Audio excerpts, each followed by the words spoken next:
Se rieron cuando me caí de esa silla rota. Dijeron, de todas formas, la abuela no siente nada. Pero lo que no sabían era que yo sentía todo. Cada grieta, cada humillación, cada momento en que decidieron que yo era prescindible. Hoy, les voy a contar algo que nunca pensé que compartiría. Si ustedes también creen que todavía valemos, incluso después de los 60, escriban 1 en los comentarios. Y por favor, denle a me gusta y suscríbanse, para demostrarles que somos fuertes juntos. Mi nombre es Elena Macías. Tengo 71 años. Y hasta hace 3 meses, viví mi vida como un fantasma, rondando la casa de mi propia familia. Cada mañana, me despertaba en mi pequeño dormitorio en la colonia Condesa de la Ciudad de México, en la casa donde crié a mi hijo, Ricardo, después de la muerte de su padre.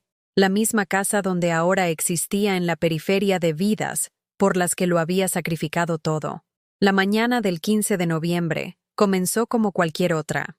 Preparé mi café en la taza de cerámica astillada que Ricardo me dio para el Día de las Madres hace 15 años, cuando esos gestos todavía tenían significado. La cocina olía a velas de vainilla que quemaba para enmascarar el encierro de un hogar donde la risa había muerto hacía mucho tiempo. A través de la ventana cubierta de escarcha, veía a los vecinos apresurándose a trabajar, su aliento formando pequeñas nubes en el aire frío de la Ciudad de México. Cada persona moviéndose con propósito hacia vidas que importaban. Había estado despierta desde las 4 a.m., como de costumbre. El sueño se había vuelto esquivo en los últimos años, reemplazado por una ansiedad inquieta que me atormentaba en las horas oscuras. Pasaba esos momentos antes del amanecer revisando mis estados de cuenta bancarios, calculando cuánto más podía dar, cuánto más podía hacer para recuperar mi lugar en sus corazones.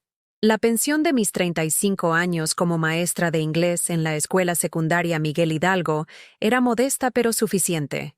Suficiente para haber estado cubriendo los pagos de la hipoteca de Ricardo durante los últimos 8 meses, suficiente para haber pagado en secreto el campamento de fútbol de Mateo y las clases de baile de Emilia sin que me lo pidieran. El mensaje de texto llegó a las 11:23 a.m., mientras estaba desempolvando el aparador de porcelana.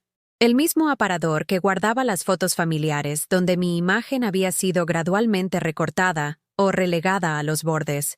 Mi teléfono vibró contra la superficie de caoba, y el nombre de Clara apareció en la pantalla. Mi corazón siempre daba un vuelco cuando alguno de ellos me contactaba. Una respuesta pavloviana de esperanza de que tal vez hoy sería diferente. Cena esta noche, 6 p.m. Vístete bien, ¿no? ¿Te gustaría venir? ¿No? Nos encantaría tenerte. Solo una orden, clínica y fría, como llamar a un proveedor de servicios. Pero abracé ese teléfono contra mi pecho como si fuera un salvavidas. Una invitación. Después de 3 cenas de cumpleaños perdidas, 3 reuniones familiares donde me enteré de ellos a través de las publicaciones de Ricardo en Facebook, 3 festividades pasadas sola mientras ellos celebraban a 15 minutos de distancia. Pasé la tarde preparándome como si fuera a una cena de estado. Elegí mi vestido azul marino, el que había comprado en oferta en una tienda departamental para mi cena de cumpleaños número 70 a la que nadie asistió. Peiné cuidadosamente mi cabello plateado, como me enseñaron en el salón, aunque mis dedos artríticos luchaban con el rizador. Me puse lápiz labial con la precisión de una mujer que recordaba cuando su apariencia le importaba a alguien. Luego horneé, desde cero, el pastel de limón favorito de Clara con glaseado de queso crema, la receta que había perfeccionado durante 40 años de matrimonio con el padre de Ricardo. Mis manos, manchadas por la edad y temblorosas ligeramente por los medicamentos que tomaba para la presión arterial, aún conocían el ritmo de batir mantequilla y azúcar. Aún recordaban el momento exacto en que la masa alcanzaba la consistencia perfecta. La cocina se llenó con el cálido aroma a vainilla y ralladura de limón, olores que solían hacer que mi familia corriera hacia mí, pero que ahora solo enfatizaban el silencio. Envolví el broche antiguo, la pieza de perlas y esmeraldas de mi madre, en papel de seda. Clara lo había admirado una vez, hace años, cuando todavía fingía preocuparse por mis historias. Es de 1943, le había dicho entonces. Mi madre lo usó para la cena de ascenso de mi padre. Clara asintió cortésmente, pero vi cómo sus ojos se detuvieron en él, así que lo había guardado, esperando el momento adecuado para dárselo, esperando que pudiera cerrar la brecha cada vez mayor entre nosotros. El camino a su casa me llevó por la escuela primaria donde solía ser voluntaria, leyendo a niños cuyos padres no podían tomarse tiempo libre del trabajo. Pasé por la cafetería donde solía reunirme con otras maestras jubiladas, cuando todavía tenía amigas, antes de que el dolor y el aislamiento me convencieran de que todos estaban demasiado ocupados para la compañía de una anciana. Pasé por el parque donde empujaba a Mateo y a Emilia en los columpios durante esos preciosos primeros años, en que Clara todavía confiaba en mí con sus hijos. Su casa, la casa colonial moderna que había ayudado a financiar con mi pensión de maestra, y el dinero del seguro de vida de la muerte de mi esposo, brillaba con luz cálida. A través de las ventanas, podía ver sombras en movimiento, escuchar el murmullo de la conversación y la risa. Mi corazón latía con fuerza mientras subía los escalones de entrada, el pastel equilibrado cuidadosamente en mis manos artríticas, mi bolso que contenía el broche envuelto golpeando contra mi cadera. Toqué. Esperé. Toqué de nuevo. Finalmente, la puerta se abrió, pero no del todo. Mateo, ahora de 16 años y alto como su abuelo, miró con la expresión de alguien que había encontrado un paquete no deseado en la puerta. «Ah, hola, abuela». Su voz tenía la decepción plana de un adolescente obligado a reconocer a un pariente vergonzoso. No abrió la puerta más. No se ofreció a ayudar con el pastel. Solo se quedó allí, bloqueando la entrada como un portero en un club exclusivo. «Hola, cariño», dije, con la voz llena de alegría forzada. «Traje el pastel favorito de tu madre». Se encogió de hombros y finalmente se apartó. Entré a la casa de mi hijo, la casa donde vivían mis nietos, la casa que había ayudado a comprar, como una extraña a la que se admitía a regañadientes en una fiesta privada. El comedor zumbaba con la conversación. Los amigos del club de lectura de Clara, su instructora de yoga, vecinos a los que había conocido durante años que ahora me miraban como si fuera invisible. Clara misma estaba de pie cerca de la mesa, resplandeciente con un vestido color borgoña que costaba más que mi presupuesto mensual de comestibles, aceptando felicitaciones y besos al aire con la gracia de alguien nacido para ser celebrado. Me miró brevemente. «Elena, ¿llegaste?». Su tono sugería sorpresa, como si mi asistencia a su cena, después de recibir una invitación directa, fuera inesperada y levemente inconveniente. «Traje pastel», dije, levantando el postre ligeramente, esperando que alguien apreciara las horas que había pasado perfeccionando algo que fácilmente podrían haber pedido en una panadería. «Qué considerada». La sonrisa de Clara era la expresión practicada de alguien que había aprendido a aceptar regalos no deseados con gracia. «Puedes ponerlo en la encimera». «No, gracias». «No, se ve delicioso».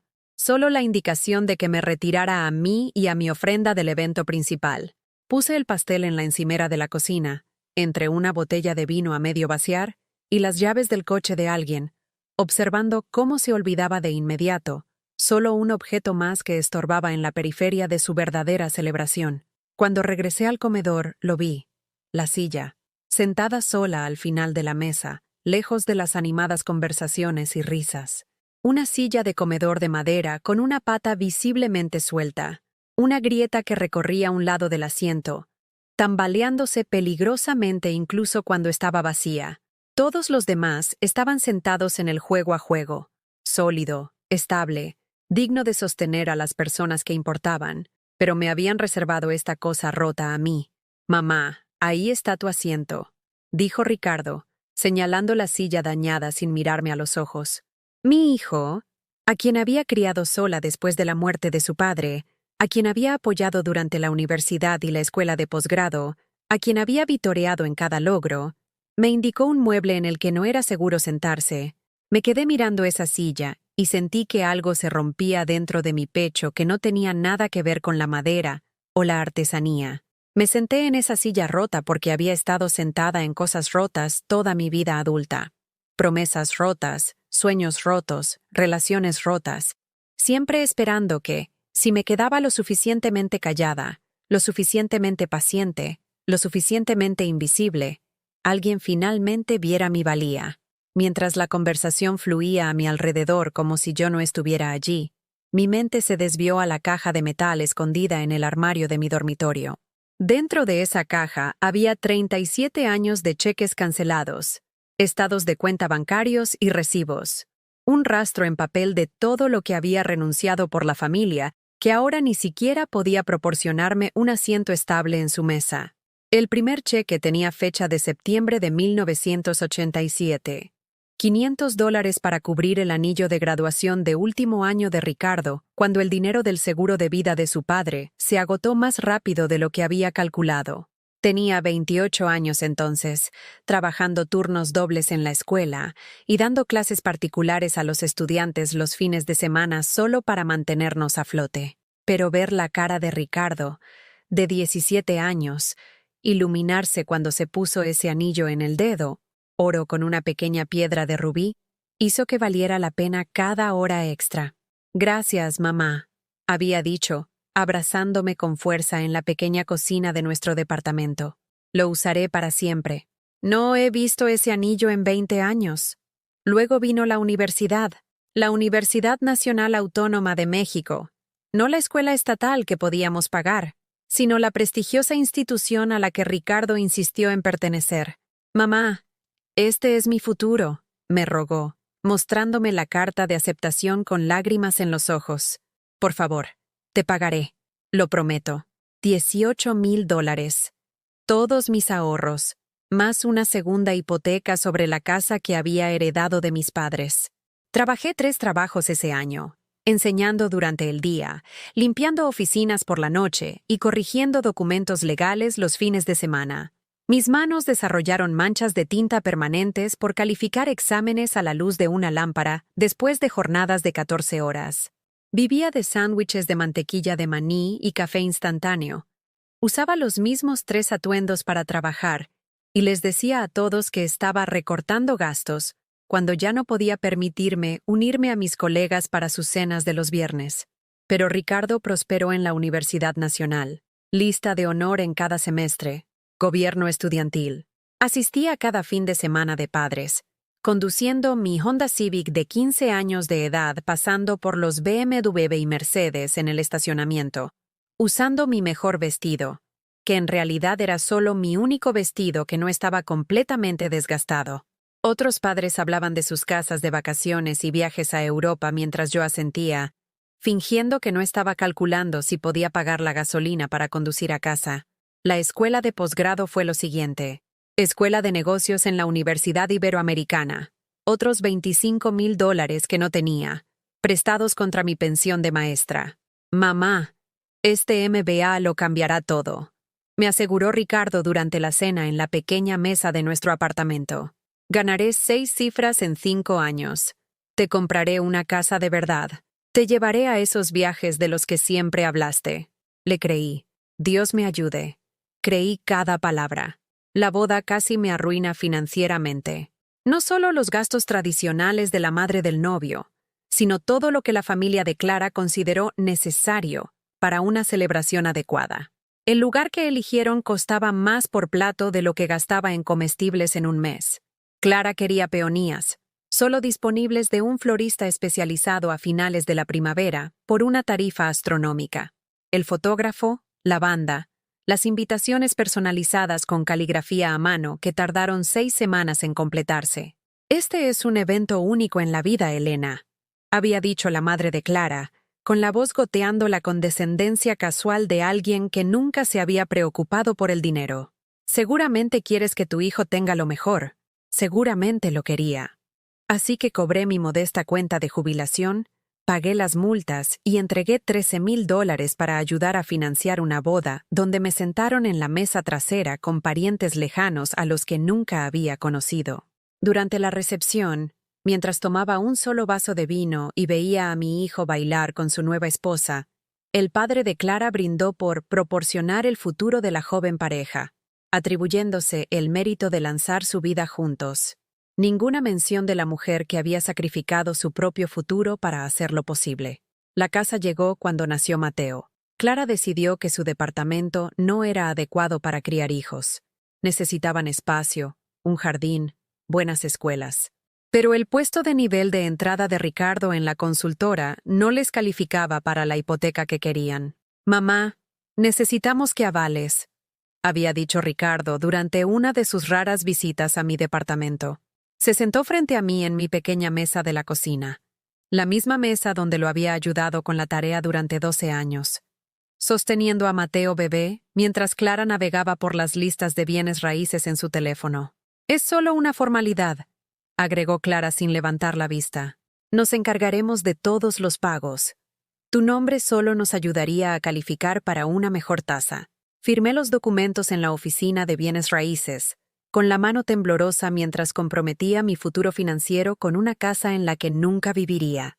El pago inicial agotó el resto de mis ahorros de emergencia. Dinero que había estado apartando para gastos médicos inesperados o reparaciones en el hogar. Pero al ver a Ricardo llevar a Mateo por las habitaciones vacías de su nueva casa colonial, explicando dónde iría el cuarto del bebé y cómo instalarían el patio trasero para las fiestas de cumpleaños, sentí algo que no había experimentado en años. «Utilidad. Gracias, mamá», había susurrado Ricardo, abrazándome en la sala de estar vacía, mientras Clara medía las ventanas para las cortinas.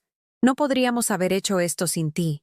Por un momento, de pie en esa casa que había ayudado a comprar, rodeada de la gratitud de mi hijo y la risa de mi nieto, pensé que tal vez esto era todo. Tal vez aquí es donde mis sacrificios finalmente darían sus frutos.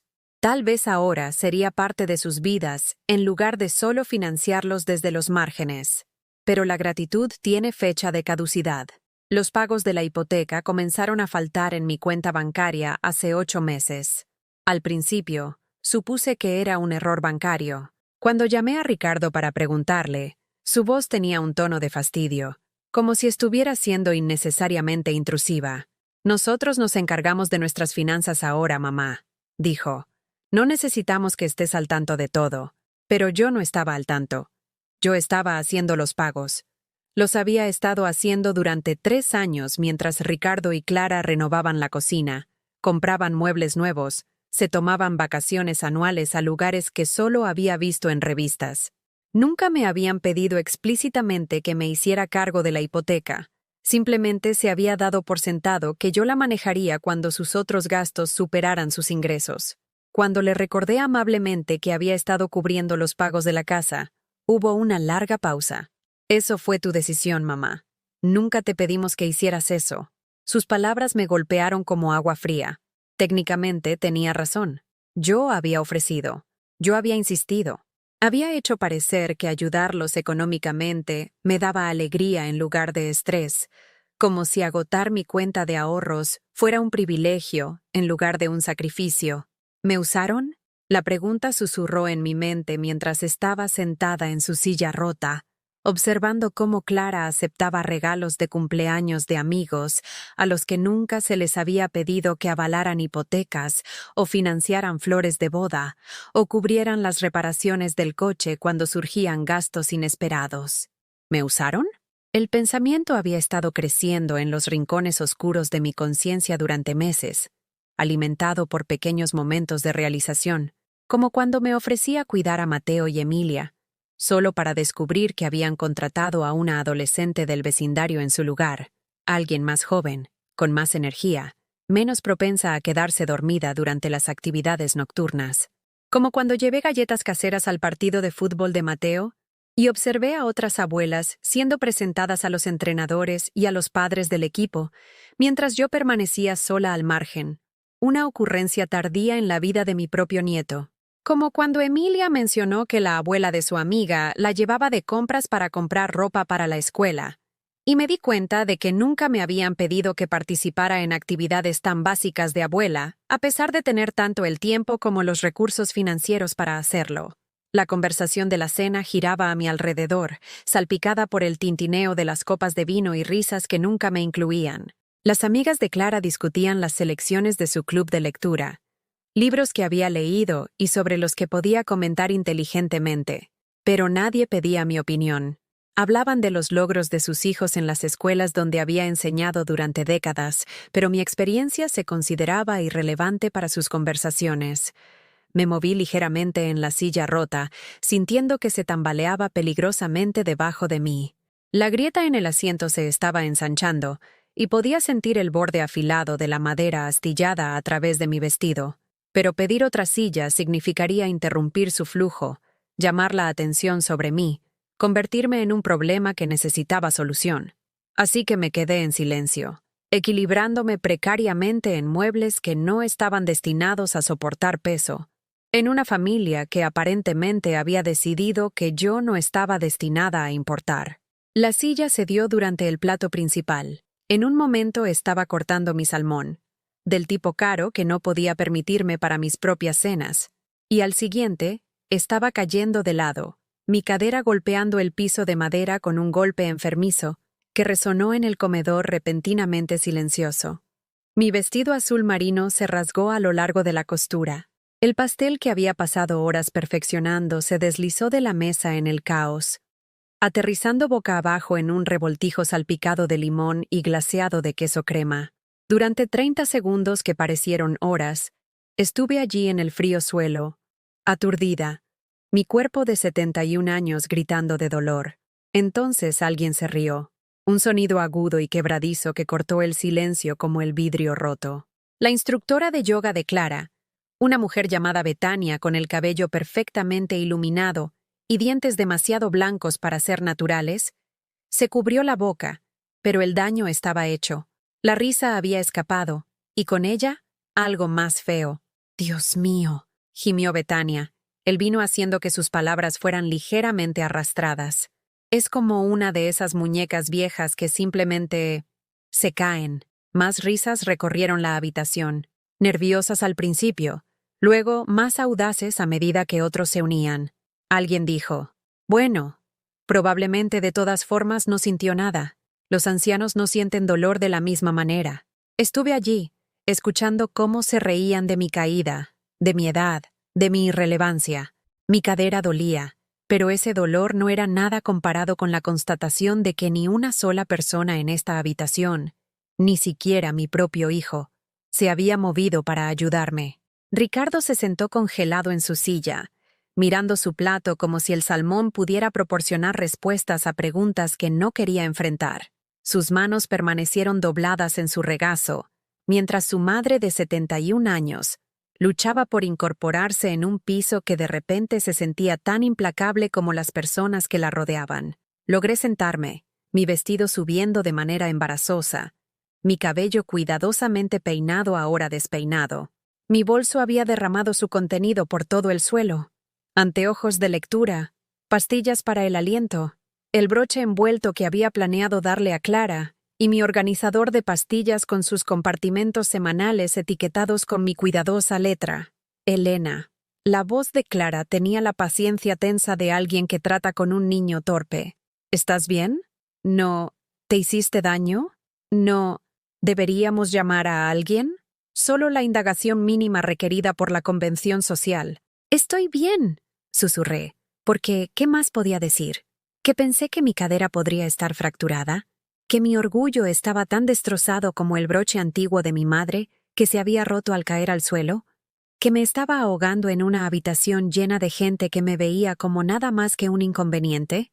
Recogí mis cosas con manos temblorosas mientras la conversación se reanudaba a mi alrededor.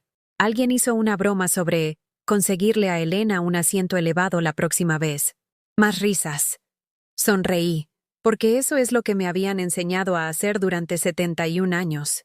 Sonreír ante la humillación, disculparme por ocupar espacio, hacer que todos los demás se sintieran cómodos con mi dolor. Probablemente debería irme a casa, dije, esforzándome por ponerme de pie. Mi cadera gritó en señal de protesta, pero mantuve la sonrisa congelada en mi rostro. Mañana madrugo. Era una mentira. No tenía a dónde ir, nada programado, nadie esperándome. Mis mañanas consistían en leer el periódico sola, ver programas de concursos y contar las horas hasta que fuera aceptable irme a la cama. Nadie protestó por mi partida. Nadie se ofreció a llevarme a casa, ni me preguntó si necesitaba ayuda para llegar a mi coche. Clara besó mi mejilla al aire con el entusiasmo de quien despide a un vendedor no deseado. Y Ricardo murmuró algo sobre hablar pronto. Otra mentira que ambos sabíamos que no cumpliría. Caminé a casa en el frío de noviembre, con mi vestido rasgado inadecuado contra el viento de la Ciudad de México, mi cadera enviando dolor por mi pierna con cada paso. Las 4 cuadras parecieron 4 millas. Pasé por casas donde las familias se acomodaban para las acogedoras noches de domingo, los televisores parpadeando detrás de las cortinas cálidas, las luces de la cocina, revelando la cómoda coreografía de personas que se pertenecían. Para cuando llegué a mi pequeña casa, las lágrimas se habían congelado en mis mejillas, no por el frío, sino por la claridad devastadora que se había cristalizado durante esa larga y cojeante caminata. Ya no era una persona para mi familia, era una carga que toleraban, una chequera a la que accedían, un fantasma que rondaba la periferia de las vidas que había ayudado a construir, pero que ya no era bienvenida a compartir. Dentro de mi casa, la casa que se sentía cavernosa y vacía después de estar rodeada de personas que no me veían, me senté en la mesa de mi cocina e hice algo que nunca había hecho antes. Busqué a mi propio hijo en Google. Lo que encontré destruyó el último remanente de esperanza al que me había aferrado. Ahí estaba, en Facebook, las aventuras de la familia Morrison, álbum tras álbum de fotos que nunca había visto. Ricardo, Clara, Mateo y Emilia en Disney World la primavera pasada. Un viaje que había ayudado a financiar prestando $3,000 para reparaciones inesperadas del coche. La mañana de Navidad en su hermoso salón, rodeados de costosos regalos bajo un árbol de 12 pies. Vacaciones de verano en Martha's Vineyard, todos bronceados y riendo en lo que parecía una playa privada. Pero no fueron solo las fotos las que me destrozaron. Fueron los subtítulos. Bendecidos de tener una familia tan increíble, creando recuerdos con mis personas favoritas, cena familiar dominical con todos nuestros seres queridos, todos sus seres queridos. Publicado hace 3 horas, de la cena de esta noche. La cena donde me caí de una silla rota mientras ellos se reían. Desplacé la pantalla hacia atrás, con las manos temblorosas al descubrir meses de momentos familiares de los que había sido excluida, fiestas de cumpleaños, partidos de fútbol, recitales de baile, celebraciones festivas, eventos escolares, toda una vida paralela donde simplemente no existía. Entonces lo encontré, la publicación que destrozó lo que quedaba de mi corazón, de la cuenta de Clara, con fecha de hace 6 meses. Muy agradecidos de que Ricardo y yo hayamos descubierto cómo manejar nuestras finanzas de forma independiente. No más interferencias externas ni chantajes emocionales sobre el dinero. Finalmente sentimos que podemos tomar nuestras propias decisiones como familia. A veces, el mejor regalo que puedes darle a alguien es espacio para crecer. Independencia. Vida adulta. No más drama. Interferencias externas. Chantajes emocionales. Drama.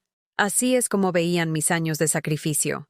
Mis pagos de hipoteca, mis préstamos avalados, mis cuentas de ahorro agotadas. Todo era solo interferencia. Drama.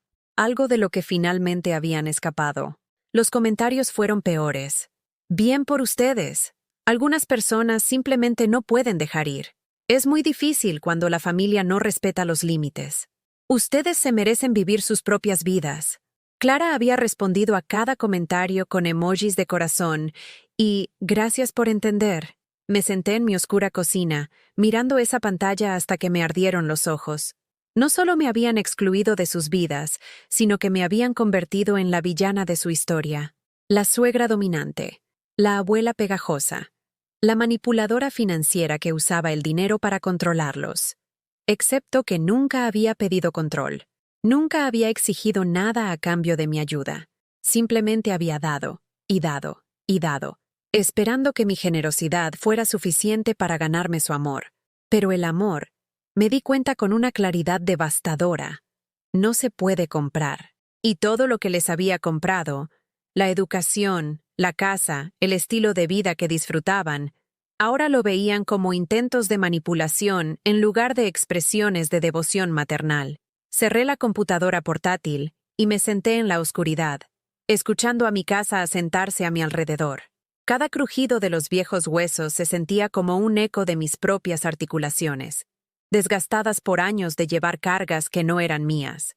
Mi cadera dolía donde había golpeado el suelo, pero el dolor físico era casi un alivio en comparación con la devastación emocional que me inundaba. Había pasado 37 años creyendo que estaba construyendo puentes hacia mi familia, solo para descubrir que había estado construyendo un muro que me mantenía aislada de un lado, mientras ellos vivían sus vidas reales del otro. Mañana, decidí, dejaría de hacer el pago de la hipoteca de su casa. No por despecho, sino por autopreservación. Dejaría de financiar las vacaciones familiares que tomaban sin mí.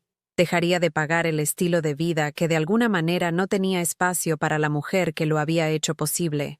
Mañana, comenzaría el difícil proceso de aprender quién era Elena Macías, cuando no se definía a sí misma por cuánto podía dar a personas que ya habían decidido que no valía nada más que su cortés tolerancia. Pero esta noche, lloraría, no solo por la familia que había perdido, sino por las décadas que había desperdiciado creyendo que, si tan solo daba lo suficiente, sacrificaba lo suficiente, me mantenía lo suficientemente callada, podría finalmente ser digna del amor que había estado dando libremente todo el tiempo.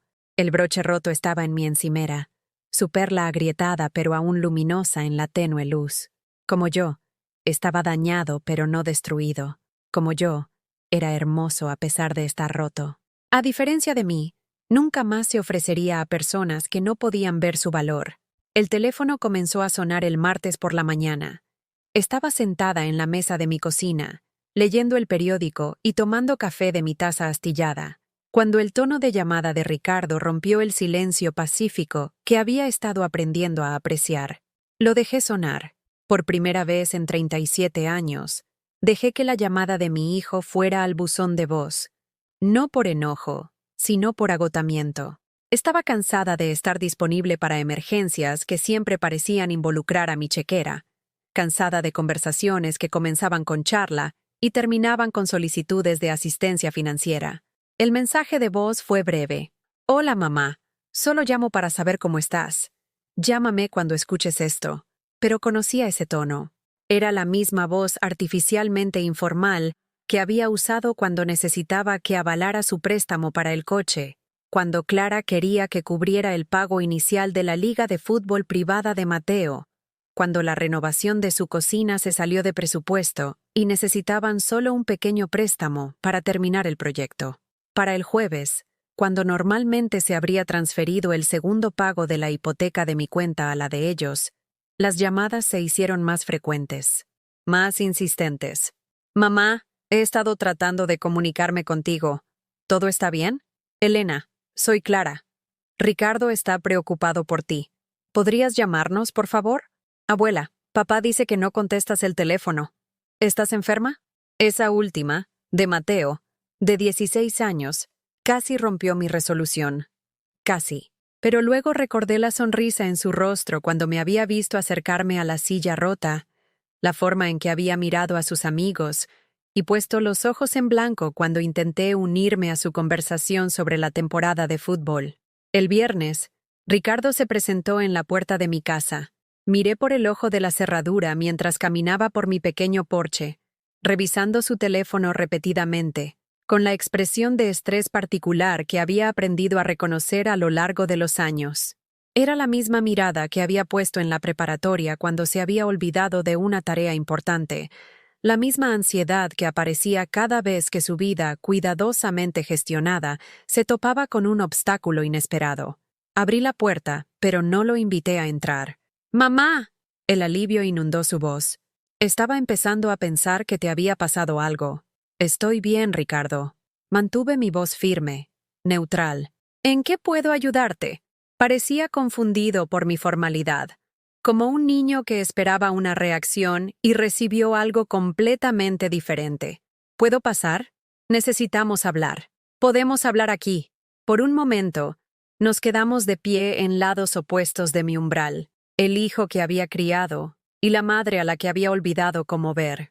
El viento de noviembre calaba a través de su costoso abrigo de lana, mientras yo permanecía cálida dentro de mi casa, el espacio que nunca habían logrado reclamar como suyo.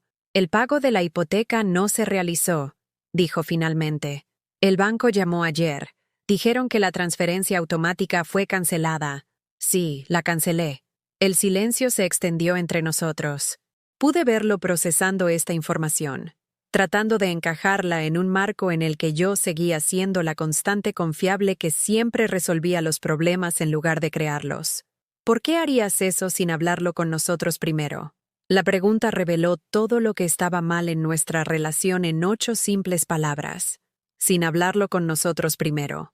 Como si mi decisión de dejar de pagar sus facturas requiriera su aprobación. Como si mi dinero fuera de alguna manera suyo para administrar y dirigir. No sabía que mis decisiones financieras requerían tu permiso, Ricardo. Eso no es lo que quería decir. Se pasó la mano por el cabello.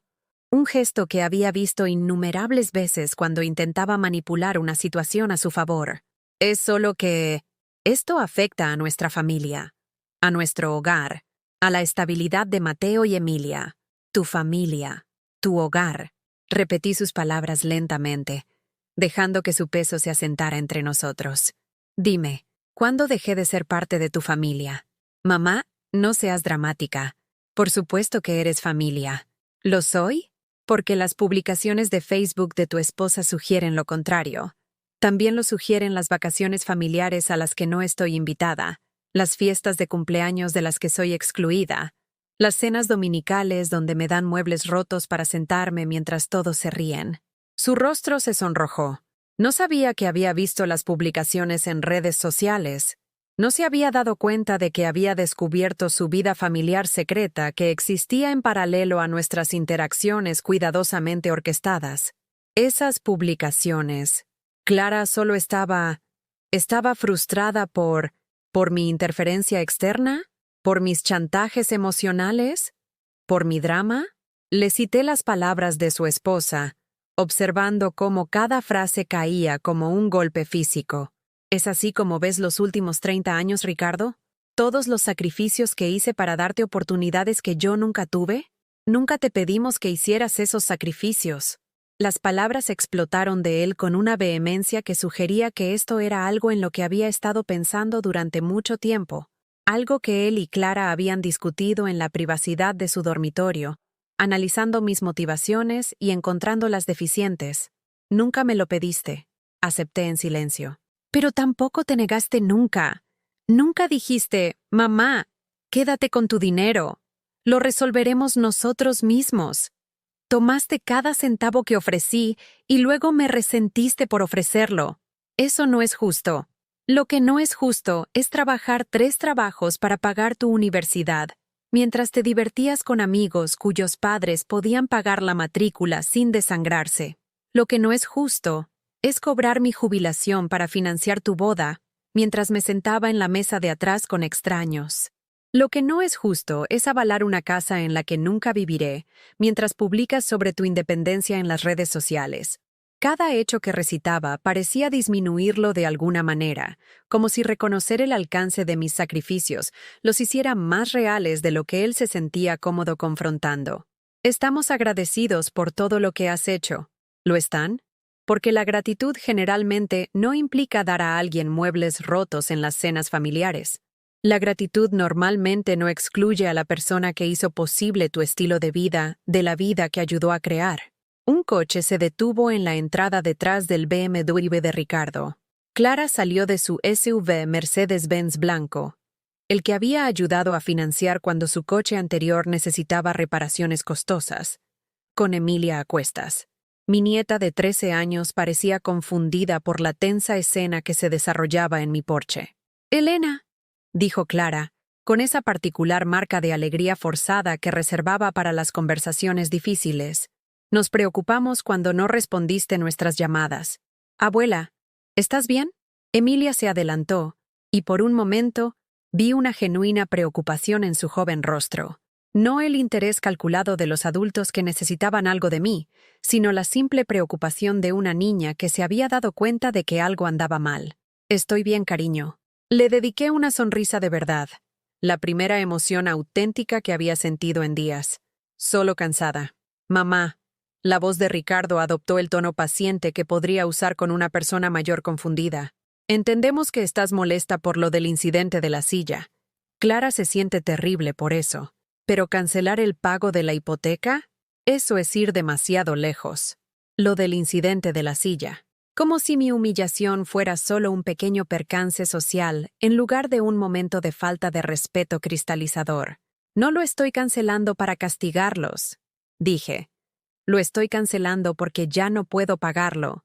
Otra mentira. Podía pagarlo, a duras penas, pero seguir pagándolo significaría agotar lo que quedaba de mis ahorros de emergencia, el pequeño colchón financiero que se interponía entre mí y la vulnerabilidad total en mi vejez. ¿Cómo que no puedes pagarlo? Clara se adelantó, con la voz aguda por el pánico de alguien cuya cómoda vida acababa de cambiar sus cimientos. Tienes tu pensión, tu seguridad social. Ambas cosas son necesarias para mantener mis propios gastos domésticos. Tengo 71 años, Clara. Necesito empezar a planificar mi futuro, para gastos médicos, para la posibilidad de que necesite cuidados asistidos algún día. Nunca dejaríamos que fueras a cuidados asistidos, dijo Ricardo automáticamente, el tipo de promesa vacía que hacen los hijos adultos cuando la realidad del envejecimiento de los padres aún está demasiado distante para sentirse real. ¿De verdad? ¿Cuándo fue la última vez que me visitaste cuando no necesitabas algo? ¿Cuándo fue la última vez que llamaste solo para hablar? ¿Cuándo fue la última vez que me incluiste en tus planes familiares sin tener que preguntar? El silencio que siguió fue suficiente respuesta. Emilia tiró de la manga de su madre.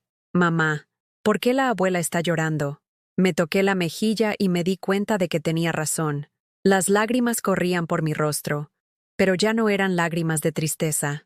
Eran lágrimas de alivio, de verdad finalmente dicha, de una carga que había estado llevando durante años finalmente depositada. No estoy llorando porque esté triste, Emilia, dije. Estoy llorando porque finalmente estoy siendo honesta. ¿Honesta sobre qué?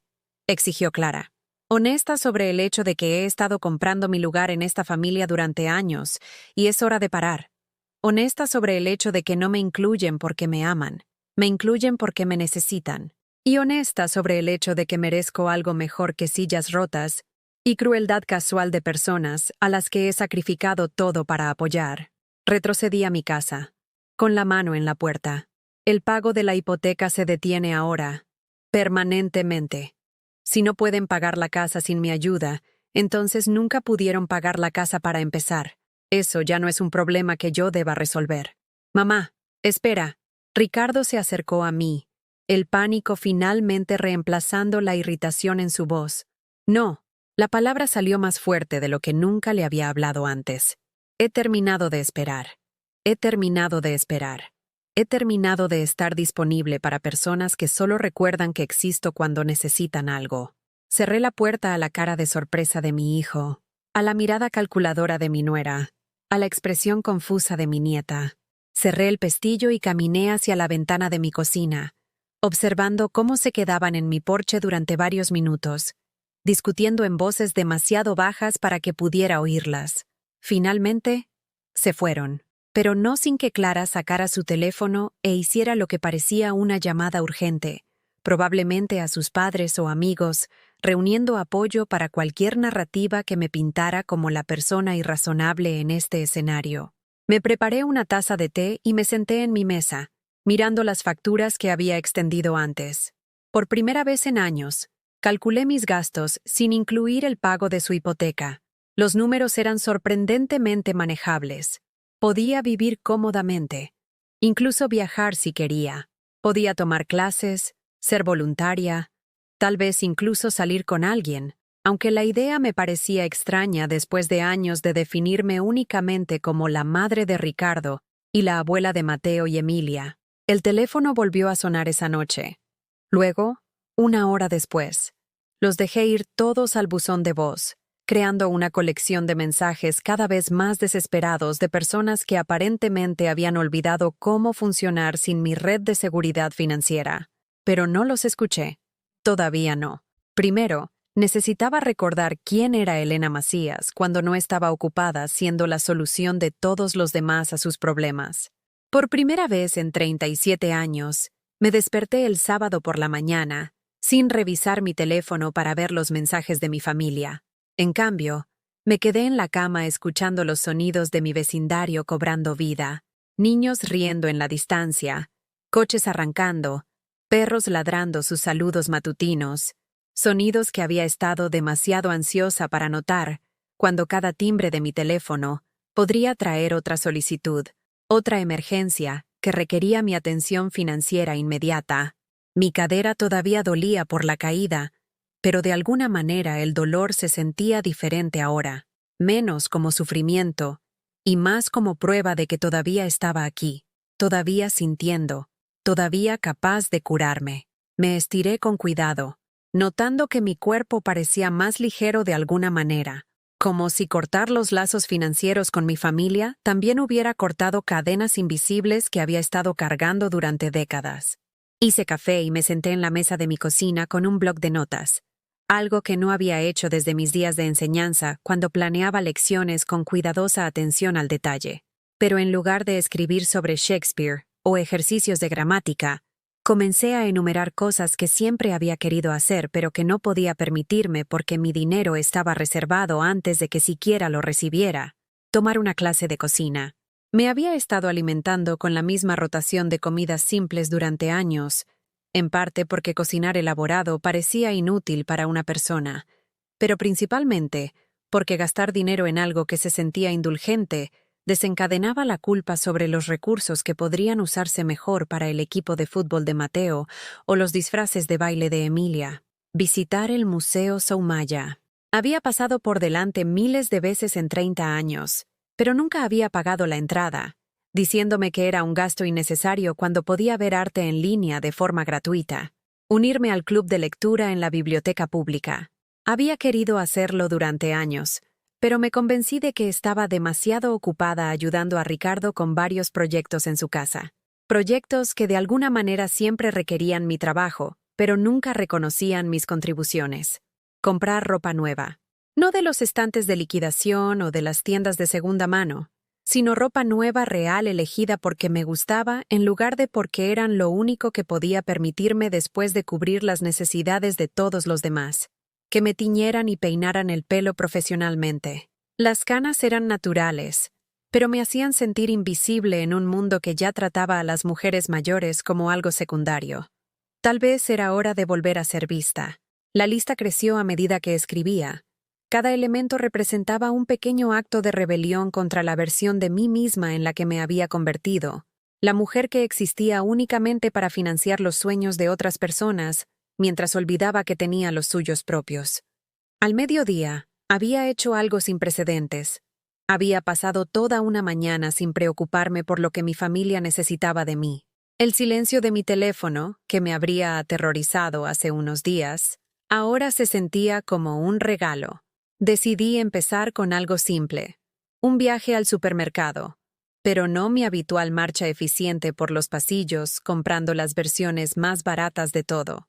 En cambio, compraría como una mujer que importaba, que merecía buena comida, que podía elegir productos basándose en lo que quería, en lugar de en lo que podía permitirse después de que se satisficieran las necesidades de todos los demás. El City Market de la Avenida Presidente Masaryk siempre me había intimidado. Los precios parecían diseñados para personas que no contaban cada dólar, que no calculaban si comprar fresas orgánicas significaba comer sándwiches de mantequilla de maní durante el resto de la semana. Pero cuando crucé las puertas automáticas, me di cuenta de algo profundo. Ahora era una de esas personas. Sin un pago de hipoteca, seguro de coche para un vehículo que no conducía y préstamos constantes que nunca se reembolsaban, mi pensión de maestra en realidad proporcionaba una vida cómoda. No lujosa, sino cómoda. Digna. Suficiente para una mujer cuya única responsabilidad era consigo misma. Compré ingredientes para recetas que había marcado años atrás, pero que nunca había probado. Hierbas frescas que costaban 3 veces lo que costaban las versiones secas, pero que prometían sabores que había olvidado que la comida podía tener. Una botella de vino de una región sobre la que había leído pero que nunca había probado. Pan artesanal que costaba tanto como solía gastar en comestibles para todo un día. Al pagar, el total hizo que mi corazón diera un vuelco. No por la sorpresa, sino por la constatación de que podía permitírmelo. Que se me permitía gastar este dinero en mí misma sin justificarlo ante nadie, ni calcular cómo afectaría mi capacidad para ayudar en la emergencia de otra persona. La cajera, una joven con mechones morados en el pelo y brazos cubiertos de intrincados tatuajes, sonrió mientras embolsaba mis compras. ¿Va a hacer una cena?, preguntó, notando la variedad de ingredientes inusuales en mi carrito. ¿No?, dije, sorprendiéndome con mi honestidad. Voy a tener una fiesta para uno. Estoy celebrando mi independencia. Sonrió, y me di cuenta de cuánto tiempo hacía que un extraño no me sonreía como si fuera interesante en lugar de patética. Qué bueno. Ese es el mejor tipo de fiesta.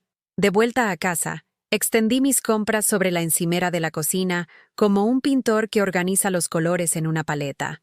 Por primera vez en años, cociné no porque tuviera que comer algo, sino porque quería crear algo hermoso. Hice risotto con setas silvestres, un plato que siempre había pensado que era demasiado complicado y caro para una mujer que come sola. El proceso fue meditativo, revolviendo el arroz gradualmente, agregando caldo caliente una cuchara a la vez, observando cómo los granos se transformaban lentamente en algo cremoso y lujoso. Abrí el vino mientras cocinaba, sirviéndome una copa sin mirar la hora ni calcular si era apropiado beber alcohol antes de las 5. ¿Para quién estaba actuando la apropiadez? ¿Para la familia que me había excluido de su mesa? Comí en mi mesa de la cocina con servilletas de tela en lugar de toallas de papel, cubiertos de verdad en lugar de utensilios de plástico, la buena porcelana que había estado guardando para ocasiones especiales que nunca parecían llegar. Encendí velas aunque todavía era de día, porque el suave resplandor hacía que mi sencilla comida pareciera una celebración. A mitad de la cena, mi teléfono vibró con un mensaje de texto de Ricardo. «Mamá, necesitamos hablar. Esta situación se está saliendo de control». Leí el mensaje mientras saboreaba un bocado de risotto y me di cuenta de que no sentía nada. Ni ansiedad por su disgusto, ni culpa por causar problemas, ni una necesidad instintiva de arreglar lo que creía que estaba roto. Solo la plena satisfacción de una mujer que se había alimentado bien y la tranquila confianza de alguien que finalmente había aprendido la diferencia entre ser necesitada y ser valorada. Volví el teléfono boca abajo y regresé a mi comida. Después de la cena, hice algo que no había hecho en años. Me di un baño. No una ducha rápida entre obligaciones, sino un baño real con sales caras que había comprado por impulso en el supermercado. Encendí más velas, serví otra copa de vino y me sumergí en agua lo suficientemente caliente como para aliviar el dolor persistente en mi cadera. Mientras me remojaba, pensé en la última vez que había priorizado mi propia comodidad de esta manera. Había pasado tanto tiempo que en realidad no podía recordar una instancia específica. Cada noche durante años se había estructurado en torno a la disponibilidad, para llamadas telefónicas sobre crisis familiares, para solicitudes de niñera de emergencia, para conversaciones nocturnas sobre problemas financieros que de alguna manera siempre se convertían en mis problemas a resolver. Pero esta noche no estaba disponible. Gloriosamente, intencionadamente no disponible. El agua del baño se estaba enfriando cuando sonó mi teléfono. El tono de llamada de Clara. Lo dejé sonar hasta que se detuvo, y luego inmediatamente volvió a empezar. Y de nuevo.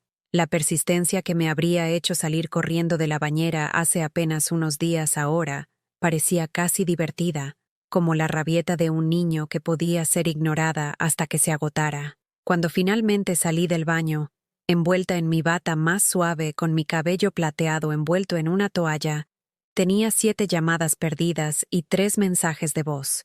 Los borré todos sin escucharlos. En cambio, me preparé una taza de té de manzanilla y me senté en mi sillón favorito, con una novela que había comprado hace meses, pero que nunca había tenido tiempo de leer. La historia trataba sobre una mujer de mi edad que había dejado su matrimonio para viajar sola por Italia, descubriendo que la vida que había pensado que había terminado en realidad solo estaba comenzando. Leí hasta la medianoche, completamente absorta en el viaje de otra persona hacia la independencia, sintiendo un parentesco con un personaje de ficción que nunca había sentido con mi propia familia. Cuando finalmente me acosté, me di cuenta de que había pasado todo un día sin preocuparme por las necesidades de nadie más que las mías. La cama también se sentía diferente, no solo cómoda, sino mía. No un lugar donde me quedaba despierta calculando cuánto dinero podía ahorrar para la próxima emergencia familiar, sino un santuario donde podía descansar sin culpa. Mientras me quedaba dormida, tomé una decisión que me habría aterrorizado hace apenas unos días. Mañana, continuaría este experimento de egoísmo. Me despertaría y me preguntaría qué quería hacer Elena Macías. No lo que se esperaba que proporcionara la madre de Ricardo Morrison o la abuela de Mateo y Emilia. Por primera vez en décadas, mi último pensamiento consciente no fue sobre lo que alguien más necesitaba de mí, fue sobre lo que podría descubrir sobre mí misma si seguía explorando este extraño territorio nuevo donde mis deseos importaban tanto como los de cualquier otra persona. La casa se asentó a mi alrededor con crujidos y suspiros que sonaban menos a soledad y más a contentamiento, como aprobación, como si las paredes mismas estuvieran celebrando mi primer día completo de libertad, de una familia que había olvidado amar a la mujer que los había amado incondicionalmente durante 37 años.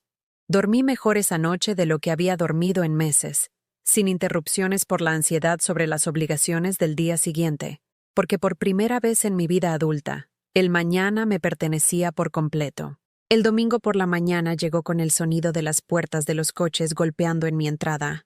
Múltiples puertas de coches. Estaba en mi cocina, usando un suave suéter lavanda que había comprado ayer junto con pantuflas a juego que me hacían sentir como una mujer que merecía comodidad, cuando miré por la ventana y los vi a todos. El BMW de Ricardo, el Mercedes de Clara, y detrás de ellos, un Lexus plateado que reconocí como perteneciente a los padres de Clara, Ricardo y Patricia Whitman, la adinerada pareja que siempre me había tratado como si fuera personal de servicio pretendiendo ser familia. Habían venido para una intervención. Pude verlos organizándose en mi jardín como una operación militar.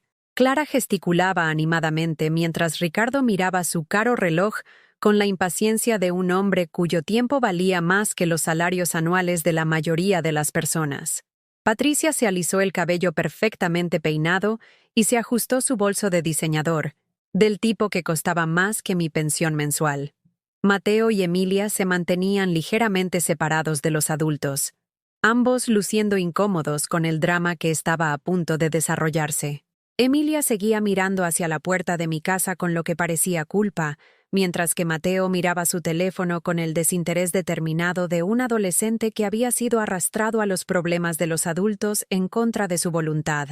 Tenía dos opciones: esconderme en mi casa y fingir que no estaba en casa, o abrir la puerta y enfrentar cualquier asalto coordinado que hubieran planeado. La vieja Elena se habría escondido. Habría dejado que tocaran hasta que se rindieran. Habría pasado el resto del día paralizada por la ansiedad sobre su enojo. Pero la nueva Elena, la mujer que había dormido plácidamente después de un día de ponerse a sí misma primero, tomó una decisión diferente. Caminé hacia la puerta de mi casa y la abrí de par en par, de pie en mi puerta como una mujer que defiende su castillo. Bueno, dije, mirando a la multitud reunida, esta es toda una delegación. Ricardo dio un paso adelante, claramente designado como el portavoz de este golpe familiar. Mamá, necesitamos tener una conversación seria. ¿Sobre qué? Sobre tu comportamiento reciente, sobre la hipoteca, sobre lo que sea que te esté pasando que te hace actuar de forma tan irracional. Irracionalmente. La palabra flotó en el aire entre nosotros, cargada de implicaciones sobre mi estado mental, mi capacidad de tomar decisiones, mi aptitud para gestionar mi propia vida. Era el tipo de palabra que usaban los hijos adultos cuando necesitaban justificar la anulación de la autonomía de sus padres ancianos. ¿Qué parte de mi comportamiento te parece irracional, Ricardo? Todo. Clara dio un paso adelante, con la voz aguda por la frustración de alguien que claramente había estado pensando en esta situación todo el fin de semana. Cortar el pago de la hipoteca sin previo aviso. Ignorar nuestras llamadas. Actuar como si te hubiéramos hecho algo terrible. ¿No es así? La pregunta pareció tomarlos por sorpresa. Claramente se habían preparado para la defensiva, para los arrebatos emocionales, para el tipo de escena que justificaría su narrativa sobre mi inestabilidad. No se habían preparado para preguntas simples y directas. Ricardo Whitman se aclaró la garganta, el sonido autoritario de un hombre acostumbrado a controlar las conversaciones. Elena, entendemos que estás pasando por un momento difícil. Envejecer puede ser un desafío, y a veces las personas toman decisiones impulsivas que luego lamentan. Envejecer. Momento difícil. Decisiones impulsivas. El lenguaje de la condescendencia, cuidadosamente elegido para posicionarme como una anciana confundida en lugar de una adulta que toma decisiones informadas sobre su propia vida. No estoy pasando por un momento difícil, Ricardo. Estoy teniendo un despertar. ¿Un despertar? La voz de Patricia transmitía la particular marca de escepticismo reservada para las personas que consideraba intelectualmente inferiores. ¿A tu edad? Especialmente a mi edad. Cuando cumples 71 años, te das cuenta de cuánto tiempo te queda para perder con gente que no valora tu presencia. Te valoramos, mamá, dijo Ricardo, con la voz adoptando el tono paciente que había usado con Mateo y Emilia cuando eran pequeños y hacían rabietas. Eres nuestra familia. ¿Lo soy? Porque a los miembros de la familia generalmente se les invita a las vacaciones familiares. Los miembros de la familia no reciben sillas rotas en las cenas. Los miembros de la familia no se enteran de los logros de sus nietos a través de publicaciones en Facebook. El rostro de Clara se sonrojó. Esas publicaciones eran privadas. Nada en las redes sociales es privado, Clara. Y llamar a mi apoyo financiero interferencia externa y chantajes emocionales fue particularmente revelador. El silencio que siguió fue eléctrico con tensión. Emilia dio un paso más cerca de mí, con su joven rostro perturbado por la dinámica adulta de la que estaba siendo testigo. «Abuela», dijo suavemente, «no sabía sobre esas publicaciones. No sabía que no te invitaban a cosas». Mi corazón se ablandó ante su genuino sufrimiento, pero mantuve mi voz firme. «Lo sé, cariño. No eres responsable de las decisiones de los adultos». «Esto es ridículo», interrumpió Ricardo. «Elena, estás siendo manipuladora, usando la culpa y reteniendo el dinero para castigar a la familia porque te sentiste herida». La acusación era tan perfectamente errónea, tan completamente invertida de la realidad, que casi me reí. ¿Manipuladora? He estado pagando por un estilo de vida en el que no se me permite participar. He estado financiando experiencias familiares de las que se me excluye sistemáticamente. Si alguien ha sido manipulador, son las personas que han tomado mi dinero mientras me tratan como una obligación no deseada. Nunca te pedimos que pagaras nada, espetó Clara, finalmente dejando caer la pretensión de paciencia. Nunca tuviste que pedirlo. Lo ofrecí porque pensé que eso era lo que las familias hacían unas por otras. Pensé que la generosidad se encontraría con la inclusión, que el apoyo financiero se traduciría en pertenencia emocional. Me equivoqué. Mateo levantó la vista de su teléfono por primera vez desde que llegaron. «Abuela, estás exagerando. No es que te odiemos ni nada». «No, Mateo. No me odias. Eso requeriría preocuparte lo suficiente por mí como para sentir algo fuerte. Lo que sientes es indiferencia. Soy útil cuando necesitas dinero, tolerable cuando necesitas una deducción fiscal para las cenas familiares e invisible el resto del tiempo». «Eso no es verdad», protestó Ricardo, pero su voz carecía de convicción. «¿No lo es? ¿Cuándo fue la última vez que me llamaste sin necesitar algo? ¿Cuándo fue la última vez que me invitaste a algún lugar sin que fuera una obligación social? ¿Cuándo fue la última vez que me preguntaste sobre mi vida, mis intereses, mis sueños?» Otro silencio. Este más largo, más incómodo, lleno del peso de la verdad que no podían negar. Patricia dio un paso adelante con la presencia dominante de una mujer acostumbrada a resolver problemas a través del apalancamiento financiero. Elena, seamos prácticos con esto. Si el dinero es el problema, podemos ajustar el acuerdo. Tal vez podríamos contribuir a los pagos de la hipoteca. Esto no se trata de dinero. Las palabras explotaron de mí con más fuerza de la que pretendía. Esto se trata de respeto. Esto se trata de ser valorada por lo que soy en lugar de por lo que puedo proporcionar.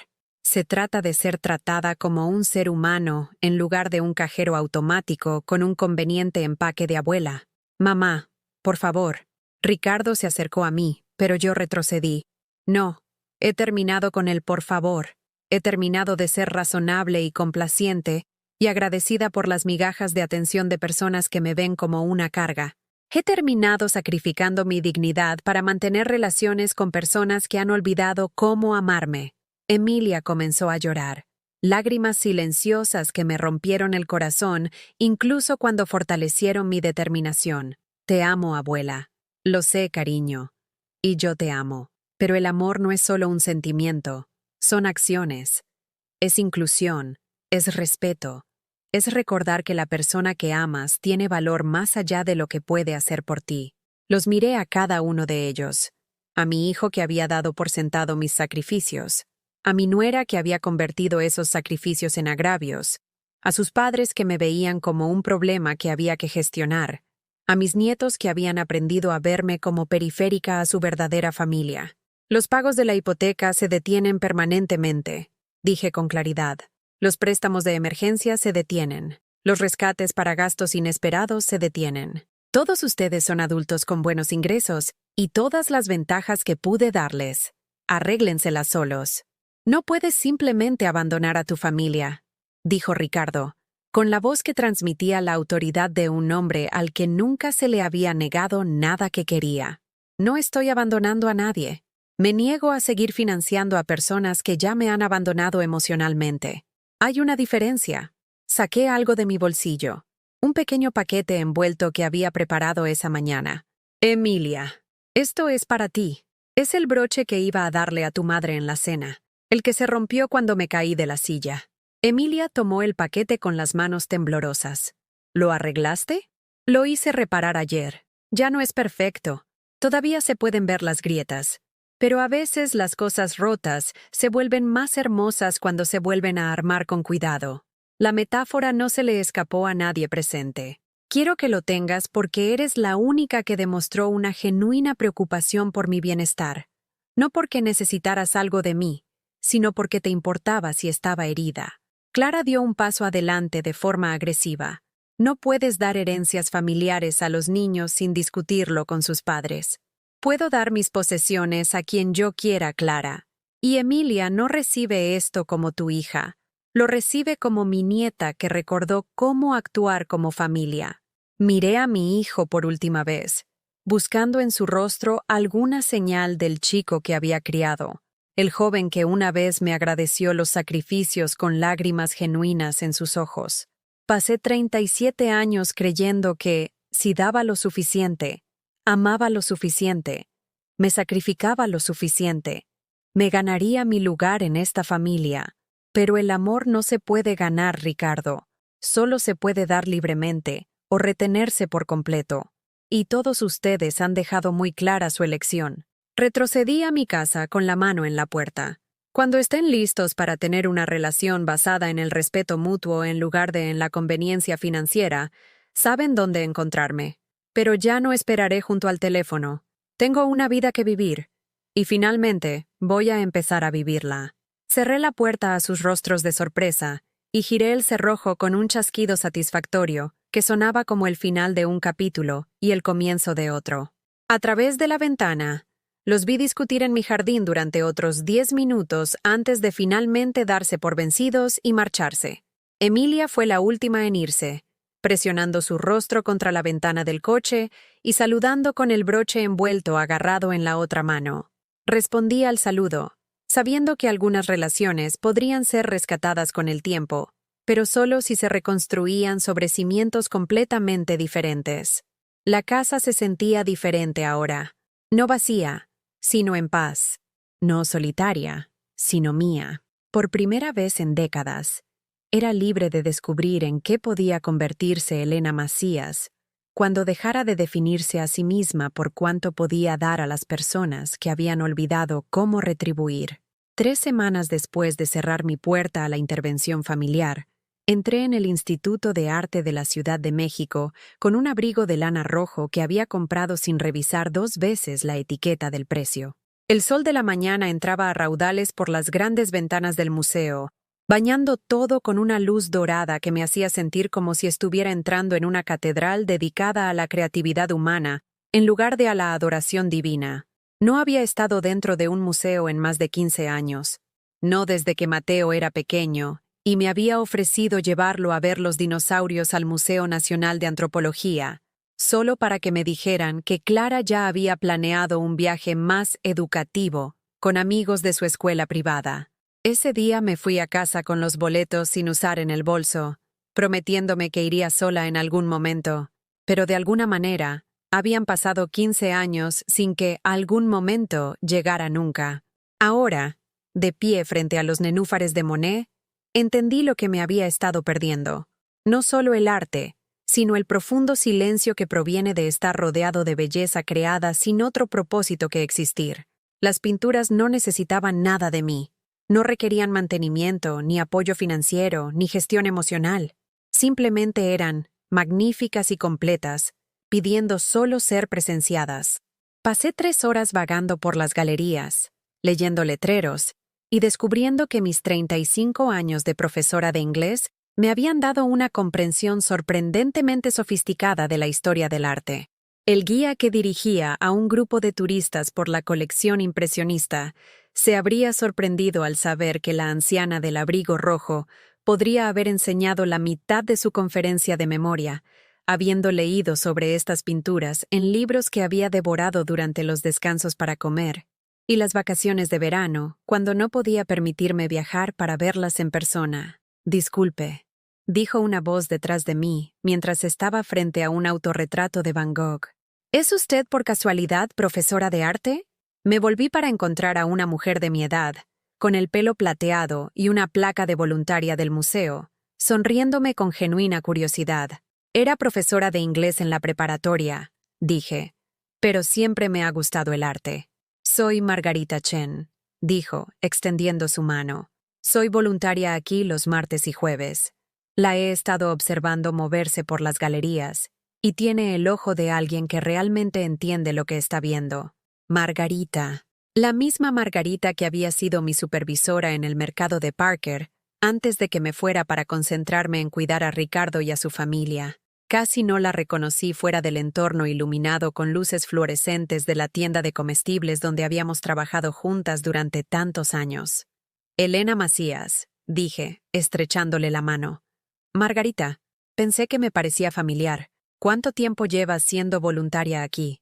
«5 años ya. Empecé justo después de jubilarme. Resulta que hay vida después del negocio de las tiendas de abarrotes». Su risa era cálida y cómplice. «¿Qué la trae por aquí un martes por la mañana? ¿Haciendo novillos de los deberes de abuela?» La pregunta, formulada con la suficiente inocencia, tocó exactamente el nervio que todavía estaba aprendiendo a curar. Pero en lugar del familiar puñalada de culpa y vergüenza, sentí algo nuevo.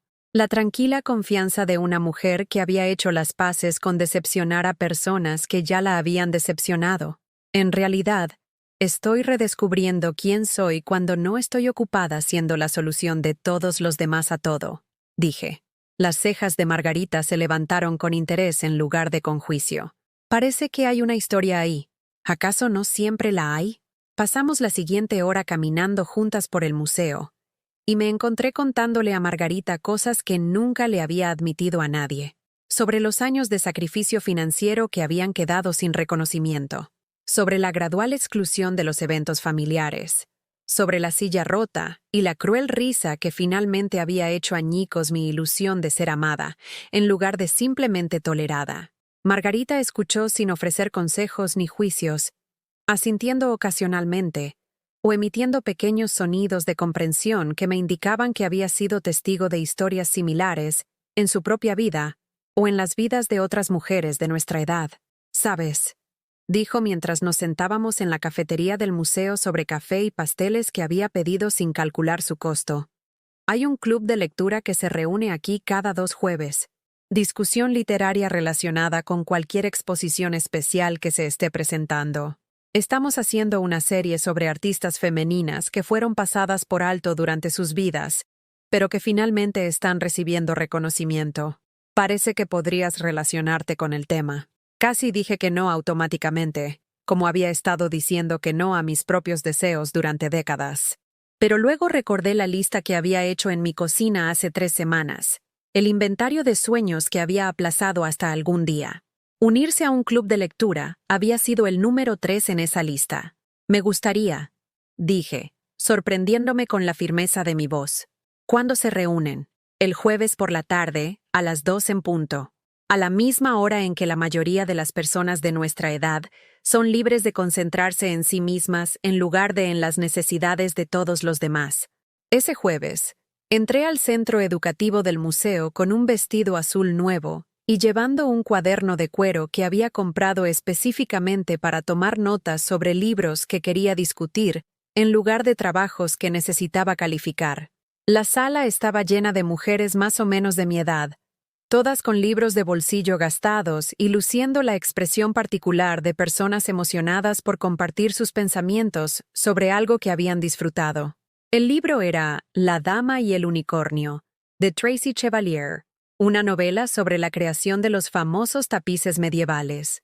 A medida que avanzaba la discusión, me encontré contribuyendo con observaciones que hicieron que las otras mujeres se inclinaran con interés, haciendo preguntas de seguimiento que trataban mis pensamientos como valiosos en lugar de intrusivos. Elena, mencionaste el paralelismo entre el trabajo invisible del tejedor y las contribuciones domésticas de las mujeres, dijo Janet, una profesora jubilada con los dedos manchados de pintura que había conducido desde Evanston. ¿Puedes ampliar eso? Durante 45 minutos, fui el centro de atención no porque estuviera financiando el estilo de vida de alguien o resolviendo la crisis de alguien, sino porque tenía pensamientos que valía la pena escuchar, ideas que valía la pena explorar, perspectivas que enriquecían la comprensión de otras personas sobre la literatura, el arte y la vida. Después de la reunión, 3 mujeres me invitaron a continuar la conversación durante la cena en un bistró cercano. Hablamos de libros y viajes y de la peculiar libertad que conlleva llegar a una edad en la que las opiniones de otras personas importan menos que tu propio sentido de autenticidad.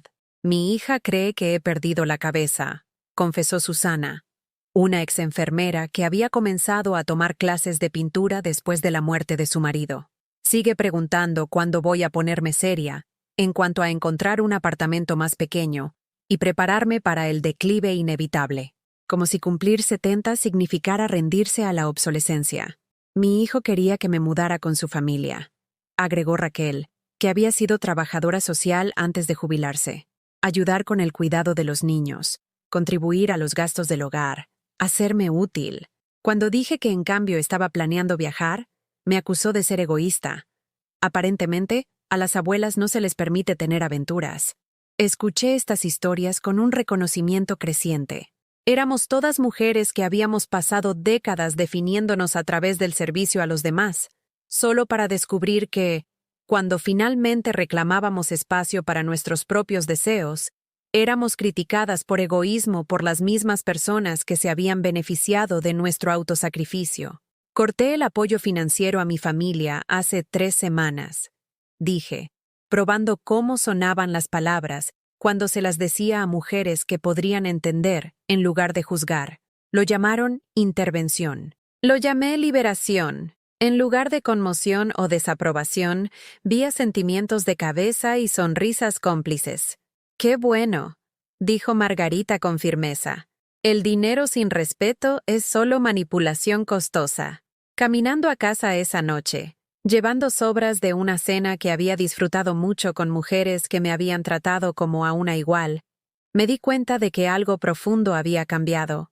El nudo ansioso en mi pecho que había sido mi compañero constante durante años se había aflojado, La energía inquieta que solía mantenerme despierta preocupándome por las crisis familiares se había transformado en una expectante anticipación de las posibilidades del mañana. Pasé por el buzón y encontré algo inesperado. Una carta escrita a mano, con una cuidadosa letra adolescente. La letra de Emilia. Dentro había una foto de ella con el broche reparado con su vestido de gala de la escuela, y una nota que hizo que mis ojos se llenaran de lágrimas. Querida abuela, usé tu broche para el baile de invierno la semana pasada. Todos preguntaron por él, y les dije que pertenecía a mi abuela, que me enseñó que las cosas rotas pueden ser más hermosas cuando se arreglan con amor. He estado pensando en lo que dijiste sobre las acciones y el amor, y ahora entiendo por qué tomaste las decisiones que tomaste. Te extraño, pero estoy orgullosa de ti por cuidarte. Espero que cuando tenga tu edad, sea tan valiente como tú. Con cariño, Emilia. Me quedé de pie en el porche de mi casa sosteniendo esa carta, mirando la puesta de sol sobre mi vecindario, sintiendo algo que no había experimentado en décadas. Orgullo por mí misma. No orgullo por lo que había proporcionado a otros o logrado en nombre de alguien más, sino orgullo por en quién me estaba convirtiendo cuando finalmente me di permiso para importar. La llave de la casa giró suavemente en mi cerradura y entré en un espacio que realmente se había convertido en mío. Ya no una sala de espera donde existía entre las necesidades de otras personas, sino un santuario donde una mujer de 71 años estaba descubriendo que su historia no estaba terminando, sino que finalmente estaba comenzando. Mañana, me registraría en la clase de cocina que había encontrado en línea. La semana que viene, reservaría el viaje a Nueva Inglaterra con el que había estado soñando desde mis días de profesora. El mes que viene, incluso podría considerar el grupo de citas para personas mayores que había mencionado Janet, riéndome mientras describía aventuras románticas que demostraban que la vida no tenía que encogerse solo porque tus hijos pensaban que deberías desaparecer en una irrelevancia conveniente. Por primera vez en 37 años, me fui a dormir emocionada por mi propia vida, en lugar de ansiosa por los problemas de todos los demás. Y en esa emoción, encontré algo que había olvidado que era capaz de sentir: esperanza para un futuro que me pertenecía por completo. 6 meses después, estaba de pie en el vestíbulo del histórico Hotel María Isabel Sheraton de la Ciudad de México, esperando a que llegara mi cita. Sí, mi cita. A los 71 años, estaba a punto de cenar con un profesor de historia jubilado llamado David, que se me había acercado después de una conferencia en el Instituto de Arte, felicitó mis conocimientos sobre el retrato renacentista y me preguntó si me gustaría continuar la conversación durante una comida. La mujer que me devolvía la mirada desde los espejos ornamentados del hotel no se parecía en nada a la figura rota que se había caído por una silla en una fría noche de noviembre. Mi cabello plateado estaba peinado profesionalmente en un suave corte bob que enmarcaba mi rostro con dignidad en lugar de resignación. Mi vestido era elegante sin ser caro, un verde esmeralda intenso que resaltaba unos ojos que había olvidado que podían brillar con anticipación en lugar de ansiedad. Lo más importante es que me comportaba como una mujer que conocía su propio valor. Elena.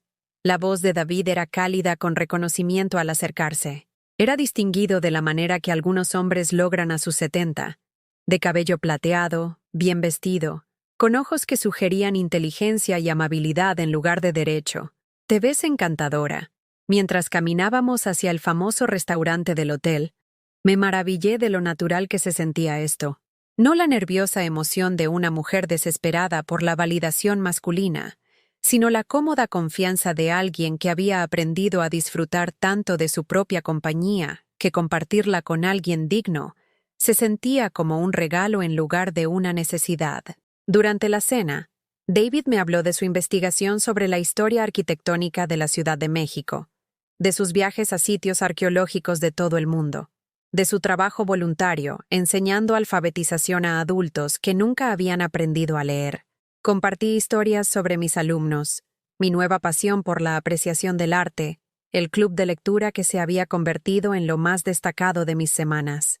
Ninguno de nosotros mencionó a nuestros hijos adultos hasta el postre, cuando David dijo algo que me hizo entender por qué esta noche se sentía tan diferente de las relaciones que había conocido antes. Mi hija cree que a mi edad debería estar reduciendo la velocidad, dijo con una sonrisa irónica, acomodándome en un sillón cómodo y esperando que los nietos me visiten. Pero nunca me he sentido más vivo que ahora, persiguiendo intereses para los que nunca tuve tiempo cuando estaba ocupado construyendo una carrera y criando una familia. Mi hijo cree que he perdido la cabeza porque dejé de financiar su estilo de vida, respondí, sorprendiéndome de lo fácil que era discutir el tema que una vez me había causado tanto dolor. Está convencido de que establecer límites significa que ya no lo amo. ¿Lo amas? La pregunta me tomó por sorpresa con su franqueza. Hace 6 meses me habría sumido en espirales de culpa y dudas. Pero ahora descubrí que podía considerarlo honestamente. Amo al chico que crié, dije lentamente. Amo el potencial que tenía para la bondad y la gratitud, pero no amo al hombre en que se convirtió. Alguien que ve mis sacrificios como obligaciones en lugar de regalos, que confunde mis límites con traición. Lamento la relación que podríamos haber tenido, pero no voy a seguir financiando la relación que él nos obligó a tener. David asintió con la comprensión de alguien que había enfrentado cuentas similares. El amor sin respeto no es amor en absoluto. Es simplemente una costosa permisividad. Después de la cena, caminamos por el río de la Piedad, hablando de libros y planes de viaje y de la peculiar libertad que conlleva llegar a una edad en la que las expectativas sociales importan menos que la realización personal. Cuando David me dio un beso de buenas noches, suavemente, con respeto, con la consideración de un hombre que entendía que la intimidad se ganaba en lugar de exigirse, sentí algo que no había experimentado en décadas. La emoción de ser deseada por lo que era, en lugar de por lo que podía proporcionar. De vuelta a casa, encontré un mensaje en mi contestadora que me habría reducido a lágrimas de culpa apenas 6 meses antes. Ahora, me hizo sonreír con la satisfacción de alguien cuyos límites habían demostrado su valía. Mamá, soy Ricardo. Necesitamos hablar. La casa. Estamos teniendo problemas con la hipotecaria. Están hablando de ejecución hipotecaria. Sé que estás enojada con nosotros, pero somos familia. Por favor, llámame. Borré el mensaje sin pensarlo 2 veces. No por crueldad, sino por claridad. Su crisis financiera era la consecuencia natural de vivir por encima de sus posibilidades, asumiendo que mi apoyo era ilimitado. La ejecución hipotecaria que enfrentaban era la educación en responsabilidad financiera que deberían haber recibido hace décadas. En lugar de volver a llamar a Ricardo, hice algo que habría sido impensable en mi vida anterior. Me acosté a una hora razonable y dormí profundamente toda la noche, sin ser perturbada por la emergencia de otra persona. La mañana siguiente trajo un tipo diferente de mensaje. Uno que me recordó por qué algunos puentes valían la pena reconstruir, mientras que otros necesitaban quemarse por completo. Emilia estaba en la puerta de mi casa, ya no la niña de 13 años que había llorado en la intervención familiar, sino una joven de 14 años, serena, que había heredado mi columna vertebral de acero junto con mis ojos verdes. Abuela, ¿podemos hablar? La invité a entrar y preparé chocolate caliente como solía hacerlo cuando era pequeña, con cacao de verdad y malvaviscos minúsculos y crema batida que venía de una lata porque los niños, a diferencia de los adultos, apreciaban los placeres simples sin calcular su costo. Mamá y papá se van a divorciar, dijo sin preámbulos, su franqueza cortando cualquier pretensión que pudiéramos haber mantenido. Papá se mudó la semana pasada. Mamá está hablando de vender la casa. Sentí una compleja mezcla de emociones. Tristeza por la familia que se desmoronaba, alivio de que ya no se esperara que arreglara lo que estaba fundamentalmente roto, y una profunda gratitud por haber escapado de su disfunción antes de que consumiera lo que quedaba de mi propia felicidad. ¿Cómo lo estás manejando, cariño? Mejor de lo que pensaba, dijo Emilia, revolviendo pensativamente su chocolate caliente. Honestamente, han sido miserables durante años, siempre peleando por dinero, siempre estresados por mantener el ritmo con otras familias, siempre buscando a alguien más a quien culpar por sus problemas. Al menos ahora la pelea terminará. Su madurez me rompió el corazón y me llenó de orgullo simultáneamente. Esto era lo que sucedía cuando se permitía a los niños ver claramente la disfunción adulta, en lugar de estar protegidos por mentiras y rescates financieros que solo prolongaban lo inevitable. Quería que supieras que ahora entiendo, continuó, lo que dijiste sobre el amor que son acciones, no solo sentimientos.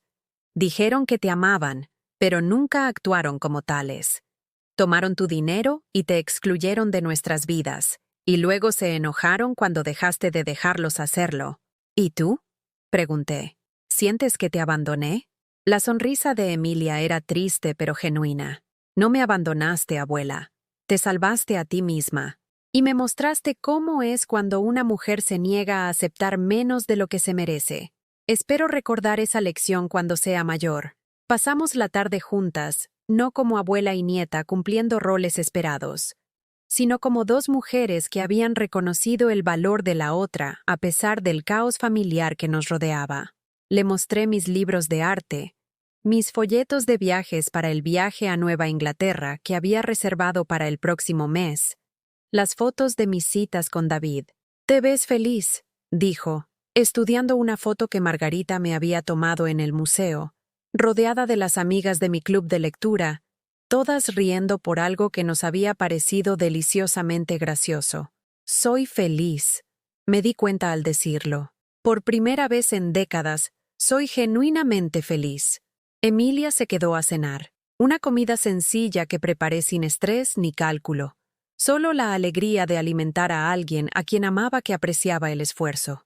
Mientras se preparaba para irse, me abrazó con la feroz intensidad de alguien que entendía que esta relación, a diferencia de muchas otras en nuestra familia, se basaba en la elección en lugar de en la obligación. «Te llamaré todas las semanas», prometió. «No porque necesite algo, sino porque quiero saber de tus aventuras». Después de que se fue, me senté en mi sala de estar, ahora redecorada con obras de arte que había elegido por su belleza en lugar de por su practicidad, muebles que había seleccionado por su comodidad en lugar de por su durabilidad, y reflexioné sobre el viaje que me había traído a este momento. La silla rota que había hecho añicos mis ilusiones en realidad había sido el catalizador del despertar más importante de mi vida. Al caerme a través de ese símbolo del desprecio de mi familia, finalmente toqué fondo lo suficientemente fuerte como para empujarme hacia arriba, no a la misma posición que había ocupado antes, sino a una existencia completamente nueva donde mi valor no era negociable. La mujer que había pasado 37 años creyendo que tenía que ganarse el amor a través del sacrificio, había sido reemplazada por alguien que entendía que el amor dado libremente era un regalo, mientras que el amor que requería un pago constante era solo una costosa forma de extorsión emocional. Mi teléfono sonó mientras me preparaba para irme a la cama. David, llamando para agradecerme de nuevo por una velada encantadora y preguntándome si me gustaría asistir a un concierto el próximo fin de semana. Al aceptar su invitación con genuino entusiasmo, me vi en el espejo del pasillo y vi algo que me dejó sin aliento. Vi a una mujer que importaba, no por lo que podía proporcionar a los demás, sino por quién había elegido convertirse cuando finalmente dejó de disculparse por ocupar espacio en su propia vida. Si estás escuchando esta historia y te reconoces en la mujer que solía ser, la que da hasta que está vacía, la que se sacrifica hasta que es invisible, la que ama hasta que se da por sentada, quiero que sepas algo importante. Te mereces algo mejor. Mereces ser amada por quien eres, no por lo que puedes proporcionar. Mereces que tu generosidad sea apreciada en lugar de esperada. Lo más importante es que mereces descubrir quién eres cuando dejas de definirte a ti misma por cuánto puedes dar a las personas que han olvidado cómo retribuir. ¿Alguna vez te has sentido invisible en tu propia familia? ¿Alguna vez te has dado cuenta de que tu amor estaba siendo medido por tu utilidad en lugar de ser atesorado por sí mismo? Si esta historia tocó tu corazón, por favor comenta abajo y házmelo saber. Y si crees, como yo, que nunca es demasiado tarde para reclamar tu valor, por favor dale a me gusta a este video y suscríbete a este canal. Tu historia importa y mereces ser el héroe de ella, no solo la persona que financia las aventuras de todos los demás. Recuerda, puedes ser destrozada por personas que dan por sentado tu amor, pero también puedes reconstruirte en algo aún más hermoso. Y cuando lo hagas, finalmente verán lo que perdieron, incluso si para entonces te has dado cuenta de que fue su pérdida, no la tuya.